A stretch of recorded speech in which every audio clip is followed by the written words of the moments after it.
Hello everyone, I am Pran R Gupta, founder and director of mcost.in। अगर आप एक manufacturing business में हैं, किसी भी तरीके का इन्वेस्टमेंट करने की सोच रहे हैं तो आज का वीडियो आप जरूर देखें। आज हम बात करेंगे कि किसी भी मैन्युफैक्चरिंग बिजनेस में, चाहे वो नई प्रोडक्शन लाइन लगानी हो या एग्जिस्टिंग प्रोडक्शन लाइन में कैपेसिटी इंक्रीज करना हो, जब भी हम इन्वेस्ट करते हैं तो हमें जानना जरूरी होता है कि हमें इन्वेस्ट कितना करना चाहिए। क्योंकि इन्वेस्ट करने का एक ही क्राइटेरिया होता है, वो होता है पे बैक पीरियड या रिटर्न ऑन इन्वेस्टमेंट पीरियड। तो अगर हमारा रिटर्न ऑन इन्वेस्टमेंट पीरियड सही से कैलकुलेटेड है तो हमें इन्वेस्ट के अंदर रिटर्न आने में कोई दिक्कत नहीं आता। अगर आप मेरे से पूछें तो ideally return on investment period या पे बैक पीरियड मैन्युफैक्चरिंग में होना चाहिए 1 ईयर और बिलो।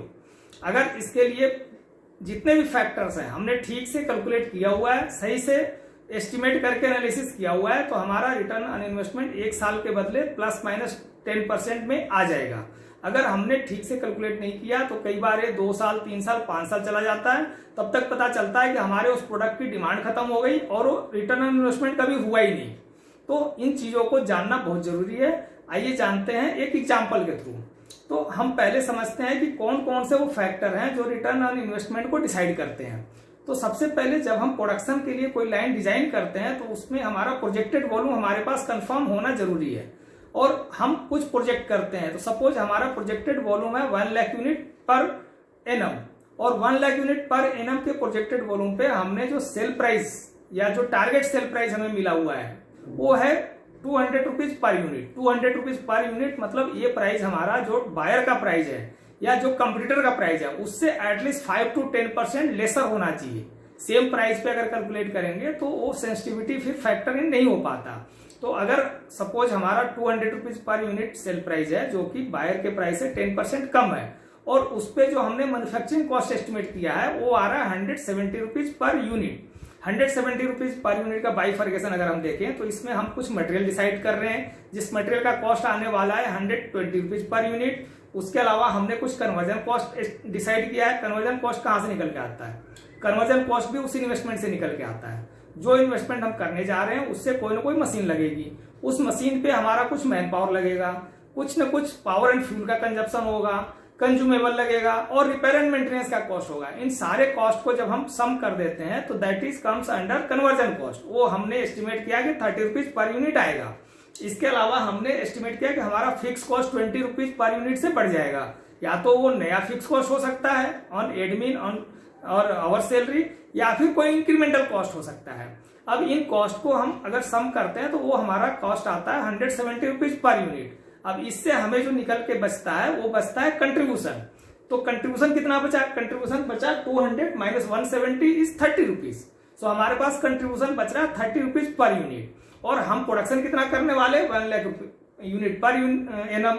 तो 1 lakh into 30 rupees is 30 lakh rupees. तो हमारे पास एनुअल कंट्रीब्यूशन आ रहा है 30 लाख रुपीज पर एनम। अगर हमारे पास annual contribution 30 lakh rupees per annum है तो हमें इन्वेस्ट करना कितना चाहिए?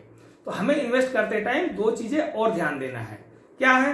पहला, हम अगर एक प्रॉफिटेबल कंपनी है और अगर हम टैक्स देते हैं तो हमारा 30% के अप्रोक्स टैक्स हो सकता है। वो आपका जो एक्चुअल होगा आप उसको एस्टिमेट कर सकते हैं। अगर 30% टैक्स है तो हम 30% का मतलब 9 लाख रुपीज टैक्स पे करने वाले हैं गवर्नमेंट को। तो हमारे पास बच गया 21 लाख रुपीज। अब 21 लाख रुपीज में से हमने जो पैसा इन्वेस्ट करना है उस पैसे पे हमें इंटरेस्ट भी देना होगा।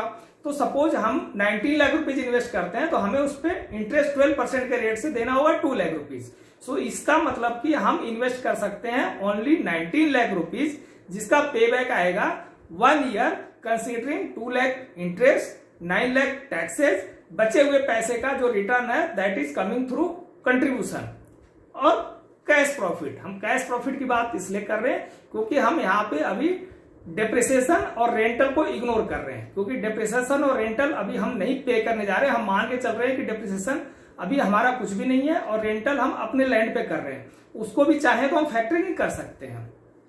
अब दूसरी बात आती है कि अगर हमारा इंजीनियरिंग या हमारा एडवाइजर या सोल्यूशन प्रोवाइडर कह रहा है कि नहीं जी 19 लाख में ये लाइन लग ही नहीं सकता, इसके लिए चाहिए 30, 40, 50 लाख रुपीज, तो हमें उसको फिर रिवर्स कैलकुलेट करना पड़ेगा।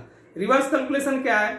अब सपोज इन्वेस्टर एडवाइजर कहते हैं या सोल्यूशन प्रोवाइडर कहते हैं कि जी 35 लाख रुपीज अगर आप इन्वेस्ट करोगे तब ये लाइन लग पाएगा।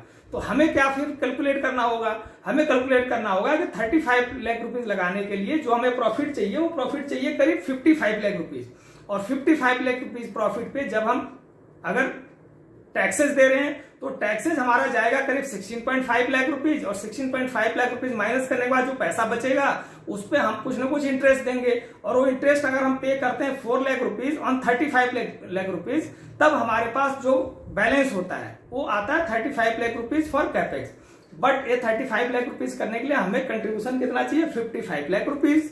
अब 55 लाख रुपीज कंट्रीब्यूशन हमें कहां से मिलने वाला, वो मिलने वाला है 1 लाख वॉल्यूम पे। तो 1 लाख वॉल्यूम से हम जब डिवाइड करते हैं 55 लाख कंट्रीब्यूशन को, तो हमारा पर यूनिट कंट्रीब्यूशन आना चाहिए 55 रुपीज।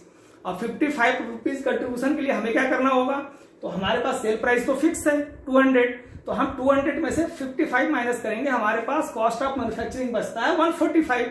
अब इस 145 को हमें डिवाइड करना पड़ेगा मटेरियल कॉस्ट, कन्वर्जन कॉस्ट और फिक्स कॉस्ट में। अब हम मटेरियल कॉस्ट के साथ क्या चेंज कर सकते हैं, कन्वर्जन कॉस्ट के साथ क्या चेंज कर सकते हैं, फिक्स कॉस्ट के साथ क्या कर सकते हैं। तो ये सारे फैक्टर जब हम बैलेंस करते हैं तब हमें एक्चुअल में समझ आता है कि इस 35 लाख रुपए को हम इन्वेस्ट करके 1 ईयर का पेबैक ले सकते हैं या नहीं ले सकते। तो ये सारा जो बैलेंसिंग होता है this is all techno commercial balancing, कि अगर हम लगाना चाहते हैं 35 लाख रुपए तो हमें प्रोसेस और मटेरियल पे काम करना पड़ेगा। प्रोसेस और मटेरियल शुड बी और equal to less than 145 rupees per unit. अगर हम इसको बैलेंस करने के लिए सोचेंगे कि नहीं ऐसा तो हो नहीं सकता, डेफिनेटली हो सकता है। मटेरियल के अल्टरनेट मटेरियल हो सकते हैं, अल्टरनेट सोर्स हो सकते हैं, ये सारे फैक्टर हम समझते हैं कि ऐसे जब भी किसी पेबैक या बिजनेस केस का प्लान करते हैं या कैलकुलेशन करते हैं तो ये 8 फैक्टर्स होते हैं जो हमारे पेबैक को इफेक्ट करते हैं या इन्वेस्टमेंट को डिसाइड करने में हेल्प करते हैं। ये 8 फैक्टर्स कौन से हैं? पहला फैक्टर है प्रोजेक्टेड वॉल्यूम, जिसका फिक्स होना जरूरी है, या हमारा जो प्रोजेक्टेड वॉल्यूम है जो हमने एस्टिमेशन में लिया है उससे ज्यादा होना जरूरी है। Then sale price, second is sale price. Sale price हम जैसे बात कर रहे थे कि हमें सेल प्राइस बायर का प्राइस का 5 to 10% लेस लेना चाहिए। Then minimum economy size for optimum process cost, third. So इसका मतलब है कि जो हमने इकोनॉमी साइज डिसाइड किया है वो हमारा प्रोसेस कॉस्ट को ऑप्टिमाइज करके रखे। सपोज हमारे पास 1 लाख पर एनम का अगर ऑर्डर है तो हम जो प्रोसेस डिसाइड करें वो कहीं 5 लाख 10 लाख के हिसाब से डिसाइड ना कर दे फ्यूचर प्लानिंग के हिसाब से, नहीं तो जो हमें प्रोसेस कॉस्ट चाहिए था वो 30 रुपीज या 25 रुपीज वो आएगा ही नहीं। वो तभी आएगा जब हम अपना इकोनॉमी साइज के हिसाब से अपने इक्विपमेंट डिसाइड करेंगे, उसका पावर कंजम्पशन उतना ही होगा, उसके मैन पावर रिक्वायरमेंट उतनी होगी, तभी हमारा ऑप्टिमम प्रोसेस कॉस्ट आएगा जिसको हम कन्वर्जन कॉस्ट बोलते हैं। देन आरएम और बीओपी का मेक एंड बाई। अब हमारे पास टारगेट 120 रुपए का अगर आरएम बीओपी का है तो हमें मेक एंड बाई उसके अकॉर्डिंग ही डिसाइड करना पड़ेगा। सपोज हमने सब कुछ मेक में कर दिया, हमारा प्राइस मैच नहीं कर रहा तो हमें वो चीज बाई में जाना पड़ेगा, या बाई में कर दिया तो हमें मेक में जाना पड़ेगा। तो वो डिसाइड करेगा हमारा पेबैक और इन्वेस्टमेंट।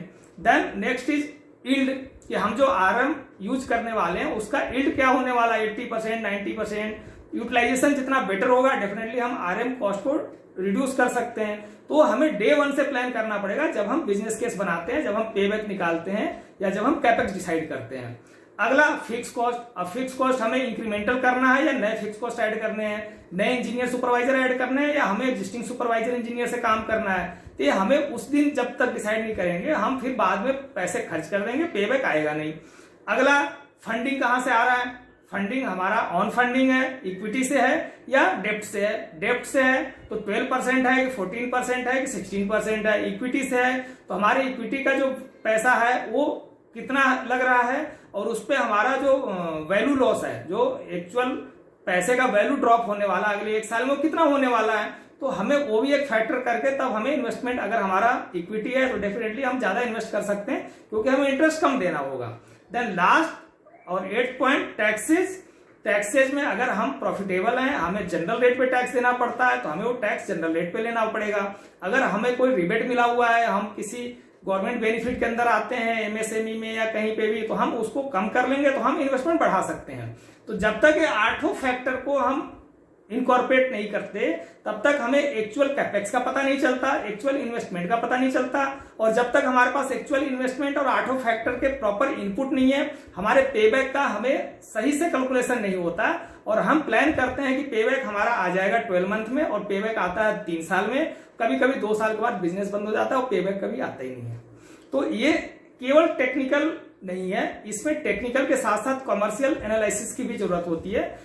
कोई डिफिकल्ट नहीं है, हमें टेक्निकल और कॉमर्शियल को बैलेंस करके अपने बिजनेस केस को बनाना चाहिए, जिससे कि हमें पता चले कि हम कितना इन्वेस्ट करें कि हमारा पेबैक हमारे डिजायर पीरियड के अंदर आ जाए। अगर हमें प्रोडक्ट लाइफ साइकिल कम लगता है कि नहीं हमें 6 महीने में करना है, तो ये सारा कैलकुलेशन 6 महीने में करना होगा, एनालिसिस 6 महीने में करना होगा।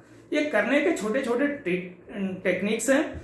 अगर कोई इस तरीके के लर्निंग चाहता है, किसी को गाइडेंस चाहिए, they can definitely contact us on our email ID hello@lowcost-manufacturing.com, या हमारा पेज है फेसबुक पे, गूगल पे या फिर लिंक्डइन पे, आप हमें कोई मैसेज ड्रॉप कर सकते हैं। इस तरीके के एनालिसिस में जो आपको गाइडेंस चाहिए, जो एनालिसिस का बेसिक प्रिंसिपल समझना है, वो हम डेफिनेटली आपको फ्री ऑफ कॉस्ट सिखाने वाले हैं, फ्री ऑफ कॉस्ट गाइड करने वाले हैं।